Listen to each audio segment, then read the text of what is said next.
అది రాత్రి సమయం. ఒక పడవ సముద్రంలో ముందుకు సాగుతూ ఉంటుంది. అప్పుడే ఒక వ్యక్తి గట్టిగా అరుస్తూ యాత్రికులతో ఇలా అంటాడు. త్వరగా కానివ్వండి, ఈ పడవ మునిగిపోబోతుంది. పడవలో కన్నం పడింది, త్వరగా కానివ్వండి. ఆ మాట విని తను పూర్తిగా కంగారు పడుతుంది. తన భర్త ఆకాష్తో ఇలా అంటుంది. ఆకాష్, మన సంగతి ఏమవుతుంది ఇప్పుడు? మనం ఎప్పుడే చనిపోతామా? లేదు తను, అటువంటిదేమీ జరగదు. అలా చూడు, ఎదురుగా ఒక అంకుల్ సేఫ్టీ జాకెట్ ఇస్తున్నారు కదా, మన చేతికి కూడా వస్తే మనం కూడా దూకేయచ్చు. అంతలో ఎదురుగా ఉన్న అంకుల్ గట్టిగా అరుస్తూ, సేఫ్టీ జాకెట్స్ ఖాళీ అయిపోయాయి, బహుశా ఇంకెవరూ బతకరేమో. ఆ మాట అంటూ అతనొక మోటార్ బోట్లో కూర్చుంటాడు. సముద్రం నుంచి దూరంగా వెళ్ళిపోతాడు. ఉన్నట్టుండి పడవకి నిప్పంటుకుంటుంది. ఆకాష్, ఇప్పుడేమవుతుంది? నీకు తెలుసు కదా నాకు నీళ్లంటే భయమని. అంతలో పడవలో ఉన్న ఒక గదిలో నుంచి మోనా తను ఇంకా ఆకాష్ దగ్గరకొచ్చి ఇలా అంటుంది. అరే, ఇందులో ఏడవడానికే ఉంది? అలా చూడు, ఎదురుగా ఒక సేఫ్టీ బోట్ ఉంది. మీరిద్దరూ అందులో కూర్చుని వెళ్ళిపోండి. ఆ మాట చెప్పగానే మోనా ఆ సేఫ్టీ బోట్ ని సముద్రంలోకి పడేస్తుంది.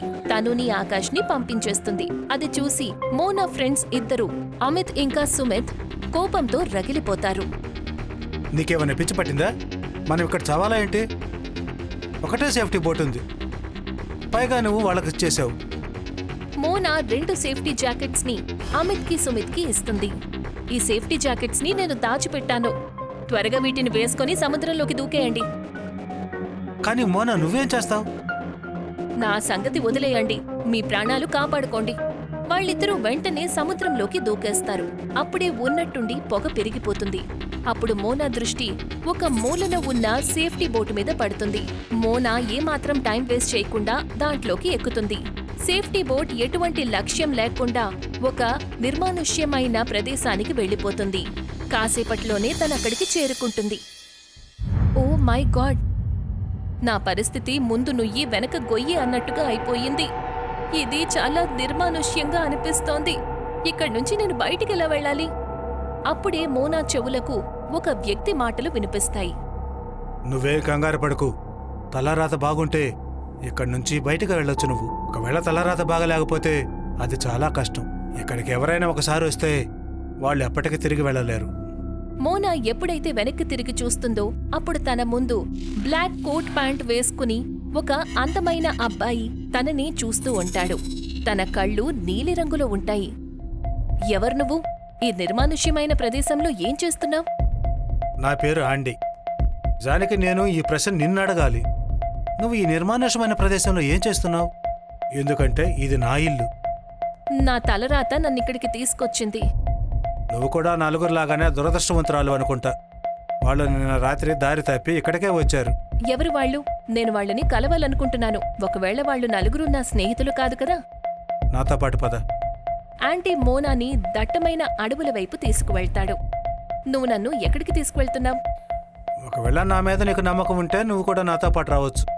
అలా కాకపోతే నీ ఇష్టం. జానికి గనక నువ్వు నమ్మలేదు అంటే అది నీకు ప్రమాదకరంగా మారొచ్చు. అదెలా? నువ్వు ఈ ఐలాండ్కి కొత్తగా వచ్చావు. ఇక్కడ ప్రాణాలతో ఉండటం అంత సులభం కాదు. తిండి కోసం కూడా ఎంతో కష్టపడాలి. మోనా ఆండీతో చాలా దూరం అడవిలో నడుచుకుంటూ వెళ్తుంది. అప్పుడే తనకి దూరంగా ఒక పాత కాటేజ్ కనిపిస్తుంది. ఇక్కడ ఇంత పాత కాటేజ్ ఎలా ఉంటుందసలు? నేను చెప్పాను కదా, ఇది ఒక విధంగా నా ఇల్లు అని. పద, లోపలికి వెళదాం. ఆండీ ఇంకా మోనా ఆ కాటేజ్ లోపలికి వెళ్తారు. మోనాకి తన 4 స్నేహితులు కనిపిస్తారు. మేము అనుకున్నాము నువ్వు అక్కడ. నేను షిప్లోనే కాలి చనిపోయాను, లేదంటే సముద్రంలో దూకి చనిపోయాను అనుకున్నారా? ఆండీకి కృతజ్ఞతలు చెప్పాలి. మనకిక్కడ అతను కనిపించాడు. లేకపోతే ఈ నిర్మానుష్యమైన ప్రదేశంలో మనం అటూ ఇటూ తిరుగుతూ ఉండిపోతామేమో. మోనా ఆండీ వైపు చూసి ఇలా అంటుంది. నాకు చాలా చాలా ఆకలిగా ఉంది. ఇదేమీ మీ పట్టణం కాదు, ఇది ఒక నిర్మానుష్యమైన ప్రదేశం. నేను చెప్పాను కదా, ఇక్కడ తినడానికి కూడా చాలా కష్టపడాలి అని. మీలో ఎవరైనా ఒకరు నాతో పాటు రావాలి.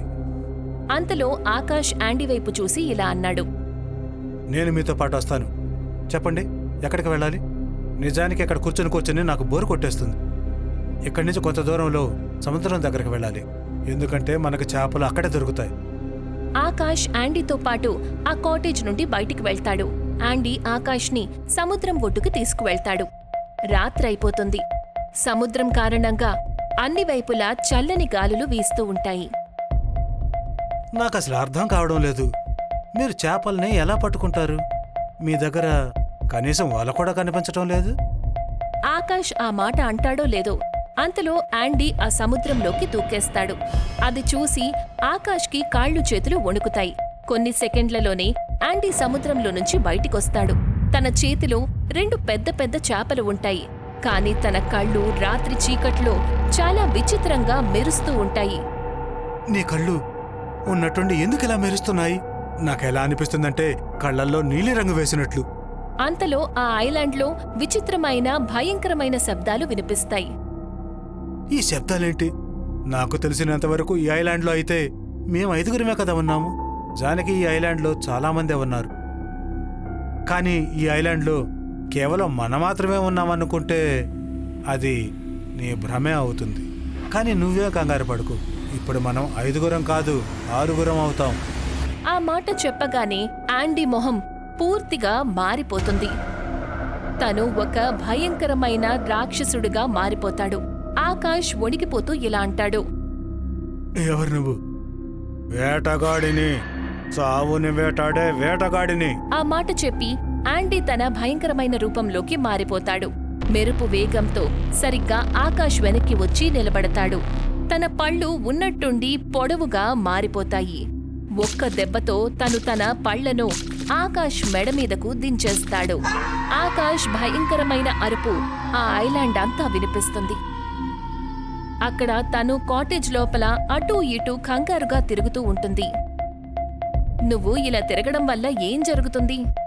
మోనా, వాళ్ళిద్దరూ వెళ్ళి చాలాసేపు అయిపోయింది. ఈ పాటికి వాళ్ళు వచ్చేసుండాలి కదా. కమాన్ యార్, ఈ ఐలాండ్ మన ఇల్లు కాదు కదా. ఎవరికి తెలుసు వాళ్ళకి తినడానికి ఏమైనా దొరికిందో లేదో. సుమిత్ చెప్పింది నిజమే, తను మనం అనవసరంగా టెన్షన్ పడకూడదు. అమిత్ ఆ మాట అంటాడో లేదో అంతలో యాండీ ఇంకా ఆకాష్ గదిలోకి వస్తారు. ఆకాష్ చేతిలో 2 పెద్ద పెద్ద చేపలుంటాయి. ఓ మై గాడ్, ఈ చేపలు చాలా పెద్దవిగా ఉన్నాయే.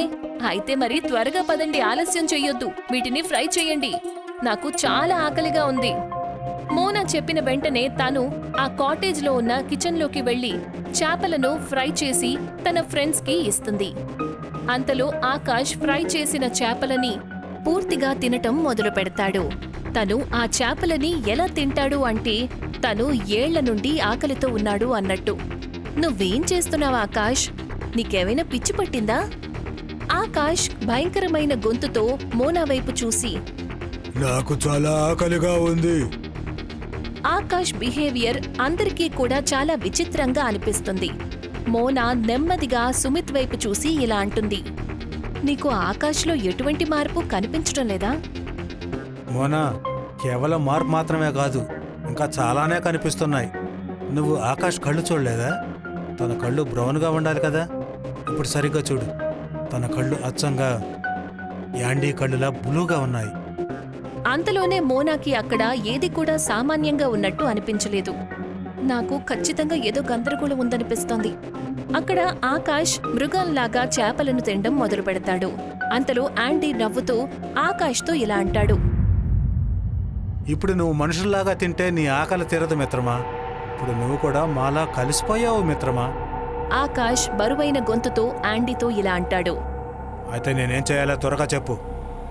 ఇప్పుడు నీ ఆకలి మనిషి రక్తంతోటే తీరుతుంది. యాండీ ఆ మాట అంటాడో లేదో అంతలో ఆకాష్ పళ్ళు పెద్దవవుతాయి. మరుక్షణమే తను అవే పళ్లతో తన భార్య తను మెడని కొరుకుతాడు. తను అరుపు మొత్తం కాటేజ్ అంతా వినిపిస్తుంది. అది చూసి మోనా, సుమిత్ ఇంకా అమిత్ కాళ్ళు చేతులు వణుకుతాయి. మీరిద్దరూ ఏంటి చూస్తున్నారు? బహుశా మనం రాంగ్ ఐలాండ్కి వచ్చి ఇరుక్కున్నట్టున్నాం. మోనా, సుమిత్ ఎంతో వేగంగా బయటికి పరిగెడతారు. మెరుపు వేగంతో యాండీ అమిత్ని పట్టుకుంటాడు. అమిత్ అరుపు ఆ కాటేజ్లో వినిపిస్తుంది. మోనా ఇంకా సుమిత్ పరిగెత్తుకుంటూ కాటేజ్ నుంచి చాలా దూరం వెళ్ళిపోతారు. నాకిప్పటికీ నమ్మకం కలగడం లేదు. ఆకాష్ తన భార్యనే చంపేశాడా? మోనా, నువ్వు చూడలేదా? తనిప్పుడు ఆకాష్ కాదు, తనొక పిశాచలా కనిపించాడు. సుమిత్ ఆ మాట అంటాడో లేదో అంతలో ఐలాండ్ మొత్తం విచిత్రమైన శబ్దాలతో నిండిపోతుంది. ఇవేం శబ్దాలు? నాకేమనిపిస్తుంది అంటే ఈ ఐలాండ్లో చాలా పిశాచాలు ఉన్నాయి అనిపిస్తుంది. అవి మన వైపే వస్తున్నట్లున్నాయి. మనం ఇక్కడి నుంచి పారిపోవాలి. సుమిత్ ఇంకా మోనా ఎంతో వేగంగా తమ శరీరంలో ఉన్న శక్తినంతటినీ ఉపయోగించి అక్కడ్నుంచి పరిగెడతారు. అంతలో ఉన్నట్టుండి ఆకాష్, అమిత్ ఇంకా తను వాళ్ళిద్దరి ముందుకి వచ్చి నిలబడతారు. వాళ్ళిద్దరి కళ్ళు పూర్తిగా నీలిరంగులో ఉంటాయి. అంతలో అడవిలో నుంచి ఉన్నట్టుండి ఎంతో భయంకరమైన మొహం ఉన్న పిశాసిలా కనిపించేవాళ్ళు వాళ్ళని చుట్టుముడతారు. అసలు నీ మొహానికి ఏమైంది? తను, నువ్వు నన్ను ఎందుకు అలా చూస్తున్నావు? అంతలో మోనా చెవులకు యాండీ మాటలు వినిపిస్తాయి. అతడు ఉన్నట్టుండి మోనా ముందు ప్రత్యక్షమవుతాడు. ఎందుకంటే తను ఇప్పుడు నీ స్నేహితురాలు కాదు. తను వీళ్ళందరూ రాక్షసులుగా మారిపోయారు. నిజానికి ఇది ఐలాండ్ కాదు, చావుని వేటాడే వాళ్ళ ఇల్లు. నేను ఈ రాక్షసులందరికీ కూడా కింగ్. మీరేమనుకున్నారు? మీ పడవ ఊరికే మునిగిపోయిందనా? నువ్వేం చెప్పాలనుకుంటున్నావు? ఎప్పుడైనా ఏదైనా పడవ మా ఈ ఐలాండ్కి దగ్గరగా వచ్చింది అంటే అప్పుడు నేను ఆ పడవకి కన్నం పెడతాను. అలాగే దానికి నిప్పంటిస్తాను. ఎవరైతే కాలిపోయి చనిపోతారో ఈ రాక్షసులు వారి మాంసాన్ని తింటారు. ఎవరైతే ప్రాణాలతో మిగులుతారో వాళ్ళు ఈ కింగ్కి అంటే నా ఆకలి తీరుస్తారు. వాళ్ళు కూడా నాలాగే స్మార్ట్ చావుకి బలైపోతారు. కంగారు పడొద్దు. కాసేపటి తర్వాత మీరిద్దరూ కూడా నా దగ్గర ఉన్న ఈ రాక్షసుల్లో భాగమైపోతారు. ఉన్నట్టుండి మోనా ఇంకా సుమిత్ ఎదురుగా యాండీ, ఆకాష్, తను ఇంకా సుమిత్ చాలా వేగంగా వాళ్ళిద్దరి దగ్గరికి వస్తారు. కొన్ని సెకండ్లలోనే మోనా ఇంకా అమిత్ అరుపులు ఆ ఐలాండ్ అంతా కూడా వినిపిస్తాయి. ఆ తర్వాత ఆ ఐలాండ్లో నిశ్శబ్దం అలముకుంటుంది.